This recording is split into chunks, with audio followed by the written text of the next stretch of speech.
તમારા માટે શું લાવું? તમારે ત્યાં ઢોસો કેટલાનો મળે છે? ફક્ત 10 રૂપિયા. 10 રૂપિયા? હા. અને સાથે જે ચટણી ને સાંભાર આપો છો એ? ચટણી ને સાંભાર એ અમે ફ્રી આપીએ છીએ. હા, તો એનાથી શરૂઆત કરો ને. હે? વિવેક, તું અહીંયા ક્યાંથી? અંદર હતો. Family room. ક્યાંક તારી જુલિયટ ક્યાં જરા? જુલિયટ, હા. હું એકલો જ હતો અંદર. એકલો હતો? હા. કોણ છે ત્યાં? કોના હાથમાં? કઈ નહીં. શું થયું તારા હાથને? શું થયું? આ મચ્છર પુષ્કળ છે ને એટલે. समझे सो मन कागड़ो पण चालू हंसनी चाल अरे समझे सो मन कागड़ो पण चालू हंसनी चाल परण कुंवारी कन्या जे पर छुकराओ बेहाल लोको कहे मन करोड़पति लोको कहे मन करोड़पति पर हूँ तो पोकटलाल पर हूँ तो पोकटलाल हूँ करोड़पति पोकटला હું કરોડપતિ પોકટલા હું કરોડપતિ પોકટલા. અરે નહીં લક્ષ્મી, પણ તારા બાપુજી વ્યસ્ત હોય એમાં મારો શું વાંક? હા, આ બધું તારી ઢીલનું અને તારી ચમચાગીરીનું પરિણામ છે. વોટ? એટલે હવે તું પણ મને ચમચો સમજે છે? ના, હું તો તને કટોરી સમજુ છું. કરજો. અત્યાર સુધી છે ને ચમચાનો જમાનો હતો, હવે કટોરીનો રાજ છે. હું જાઉં છું યાર. શું? હાથ છોડ મારો. અરે હાથ માટે તમારા પ્રાણ પણ આપી શકો એમ છું. મફતિયાઓની પ્રાણની કિંમત નથી હોતી. આ રૂપ માટે તો મારો જીવ ન્યોછાવર કરી શકો એમ છું લક્ષ્મી. અચ્છા, Yes. આટલી જ હિંમત તારામાં હોત ને તો અત્યાર સુધી મારા બાપુજી પાસે 101 વાર મારો હાથ માંગ્યો હોત. જઈશ. તારે જવું છે ને? હા. જા જા જા જા જા જા. પણ એટલું યાદ રાખજે લક્ષ્મી, તારા વિરહમાં હું અહીંયા તરફડતો હોઈશ, વિરહના ગીતો ગાતો હોઈશ, બોર બોર જેટલા આંસુઓ વહાવતો હોઈશ. એટલું યાદ રાખજે તું. યાદ આ રહી હૈ તેરી.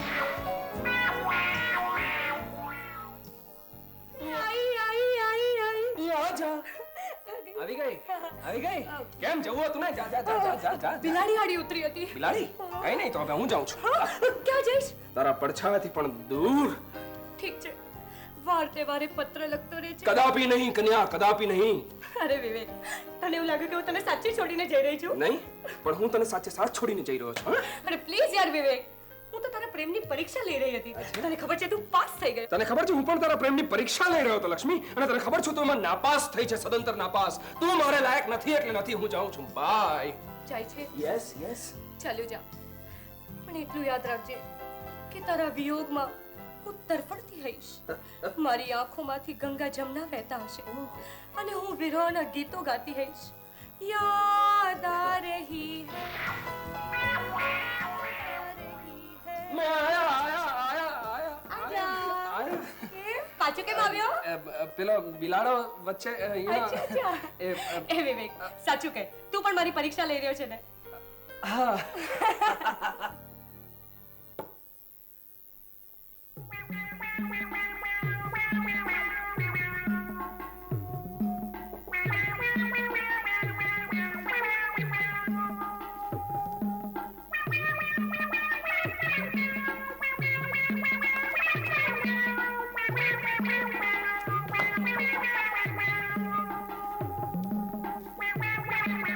અરે ઓ સાહેબ, અરે શું કરો છો તમે?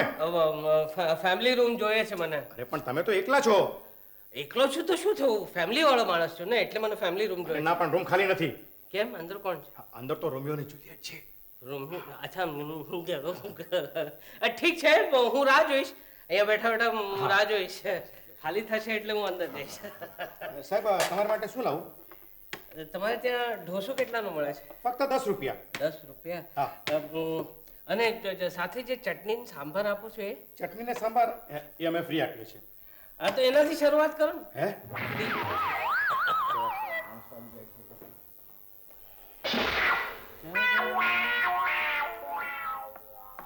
વિવેક, બાપુજી તો જામી ગયા છે. અચ્છા. હવે કઈ નહીં, હું જાઉં છું ને એમની પાસે તારા હાથની માગણી કરું છું. અરે idiot, અત્યારે જઈશ ને તો કૂટાઈ જઈશ. મને પરવા નથી. પ્લીઝ, અત્યારે તો તું એ નક્કી કર કે બાપુજીને અહીંયાથી ફૂટાડવા કેવી રીતે. પછી મને એમ નહીં કહેતી કે હું કાયર છું. હા, હું જાઉં છું. હા. મને નહીં, એટલે તું મને વિશ તો કર. એટલે all the best. Yeah, thank you.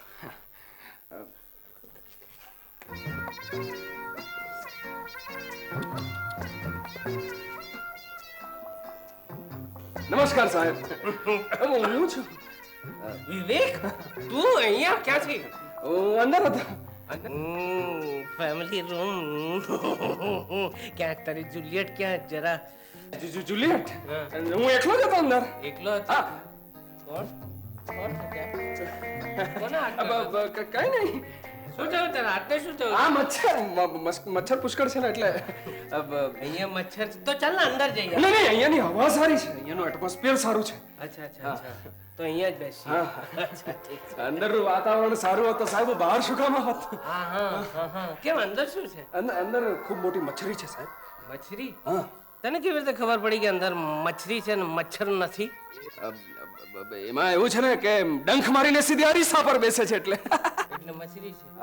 આ શું સાહેબ, એકલી ચટણી ખાવ છો તમે? આમ સાંભાર આ શું છે? ફ્રી છે ને એટલે જરા. એક સેકન્ડ વેઇટર. સાહેબ માટે 12 સમોસા, 6 એક વડાપાવ અને અડધો કિલો જલેબી લઈ આવો. આટલા બધા પૈસા? અરે હું આપીશ સાહેબ, તમારો ચેલો છું, તમારો શિષ્ય છું, હું તમને આજે ખવડાવીશ, હું બિલ પે કરીશ. વિવેક, તને કેટલો પગાર આપું છું? પગાર? પગારની ક્યાં વાત કરો છો સાહેબ, તમે આપો છો ક્યાં? મને તો મફતમાં નોકરી કરું છું. અચ્છા અચ્છા, તો હવે શરૂઆત કરવી પડશે, હા, please. પછી ડબલ કરવી. પેલા વધારો પછી આપણે ડબલ કરીએ. સાહેબ, આ જમણ પછી તમે શું લેશો? કોફી કે આઈસ્ક્રીમ? કોફી તો રોજ જ પીએ. આઈસ્ક્રીમ લાવ, આઈસ્ક્રીમ મંગાવ. આઈસ્ક્રીમ? આઈસ્ક્રીમ આ હોટલનો આઈસ્ક્રીમ સાહેબ સારો નથી આવતો. નહીં? હા, પડોશમાં એક સરસ મજાની નવી દુકાન ખુલી છે, ગરમ ગરમ આઈ મીન તાજી તાજી આઈસ્ક્રીમ મળે છે, હું ત્યાંથી લઈ આવું છું. તમારે કેટલો લાવો? અડધો કિલો, 2 કિલો, 3 કિલો, કેટલો? અડધો કિલો લાવ ને. અડધો કિલો? હા હા. એટલે હું આઈસ્ક્રીમ લઈ આવું, તમે તમારું જમણ પતાવો, હું આવીને બિલ પે કરું છું. આપ બિલ પે કરજે. હા, મારું તો વચન છે સાહેબ, હું હમણાં આવું છું. ઓકે. બેન, લાવ ને, કેટલી વાર કરે છે. આવી ગયા. પૈસા આપવાના છે. સમોસા, હા હા. આ વડા, હા હા. આ જલેબી ભેગી. વાહ વાહ. એક કામ કર, જલેબી થોડી વધારે લેતો આવજે. હા, હમણાં લાવું, હા, સાહેબ, જરા હમણાં ઓછી છે. વાહ બેબી. આટલો બધો ટાઈમ લગાડાય? ટાઈમ? મારો આભાર માન, મેં બચાવી લીધી તને. હા, અને મારા બાપુજી જે હોટેલમાં ફસાઈ ગયા છે તેનું શું? એ કન્યા, કશુંક મેળવવા માટે કશુંક ખોવું પડે. આ હોટેલનો જંગી બિલ કોણ ભરશે? કઈ નહીં, તારા બાપુજી નહીં ભરી શકે તો હોટલના કિચનમાં. What? Idiot! એ લક્ષ્મી, લક્ષ્મી. હજી કેટલા ચક્કર ફેરવીશ? મમ્મી, રોજ સાંજે અડધો કલાક તને પાર્કમાં ફરવા લઈ જાઉં છું કે નહીં? આજે રજા હતી એટલે ઘરમાં જ. અરે પણ બંધ ઓરડાનો તે કઈ પ્રવાસ કહેવાય? હવે તો બસ, હા, હું થાકી ગઈ. મમ્મી, વ્હીલચેર હું ચલાવી રહી છું ને થાકી તું ગઈ? આના કરતાં તો તું મને બહાર ફેરવી લાવે તો સારું. આજે નહીં મમ્મી, ફરી ક્યારેક જઈશું. આજે આપણે બહાર જઈએ અને મંછા કાકી આવી જશે તો? તે કઈ નાસી થોડા જવાના છે? સરસ્વતી બેન, દીકરી બરાબર બોલે છે. લક્ષ્મી ચાંદલો કરવા આવે ને ત્યારે મોં ધોવા નહીં જવાય. આવો આવો મંછાબેન, મારી દીકરી તો કાક ડોળે તમારી રાહ જોઈ રહી છે. તમે બંને જણા બેસીને ગપ્પા મારો, હું તમારા માટે ચા નાસ્તો લઈ આવું. બેસો બેસો. વાહ, આજે તો તમારી તબિયતમાં વધુ ફેર વર્તાય છે. દીકરીના લગ્ન પહેલા બેઠા થઈ જાવ તો મને હેરત નહીં થાય. હેવા મારા નસીબ ક્યાંથી. આ પગનો લકવો તો મારો જીવ લઈને છોડશે. આજ સુધી તમે અંગ્રેજી દવા કરતા રહ્યા છો ને, હવે થોડા અમારા દેશી ઓસડિયા પણ અજમાવી જુઓ. એકવાર મારી દીકરીના લગ્ન થઈ જાય ને પછી મને નથી અંગ્રેજી દવાની જરૂર કે નથી દેશી દવાની જરૂર. બધી બાટલીઓ ફગાવી દઈને હું શાંતિથી આંખ મીચી લઈશ. મમ્મી, મમ્મી તને કેટલી વાર કહું છે કે આ ઘરમાં તારે અશુભ ના બોલવું. હવે જો તું એક પણ અક્ષર આગળ બોલી છે ને તો હું સાસરે નથી જવાની. એવું ન બોલ દીકરી, તારા સેથામાં સિંદૂર જોવા મારી આંખો તરસી રહી છે. હવે તમે માં દીકરી ચૂપ થાવ તો હું વ્યવહારની વાત કરું. હવે એની પણ જરૂર નથી મંછા કાકી. તમારો પ્રસ્તાવ કોઈ મૂર્ખી છોકરી જ નકારે. એટલે તું મૂર્તિયાનું નામ જાણે છે? એનું નામ તો મારા હૈયા પર કોતરાયેલું છે. તો તું એની ઉંમર પણ જાણતી હોઈશ? મંછાબેન, મારી મીરા ફુગટલાલ શેઠના ઘરે 2-4 વાર જઈ આવી છે. તમે સાચું જ કહેતા હતા. એ ત્યાં રાણી બનીને રાજ કરશે. પણ મેં તો ધારેલું કે કદાચ ના પાડશે. તમારી વાત સાચી છે. મીરા મને છોડીને ક્યાંય જવા તૈયાર નહોતી. એ છાના છાના આંસુ સારી લેતી હતી. પણ જ્યારે એને ખબર પડી કે એ કયા કુળમાં વહુ બનીને જઈ રહી છે, ત્યારે એનો હરખ માતો નથી.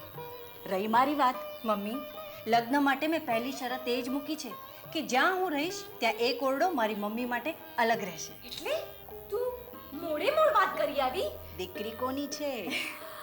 તો પાક્કું 101% પાકું.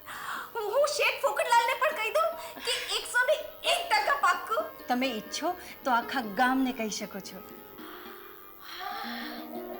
શેઠ ખરું જ કહેતો હતો. આજકાલની છોકરીઓ માઈકંગલા જુવાન કરતા અનુભવી પીળ પુરુષોને જ પસંદ કરતી હોય છે. તો હું જાઉં છું. આવજો મારી મીરા. કરોડપતિ પોકેટલાલ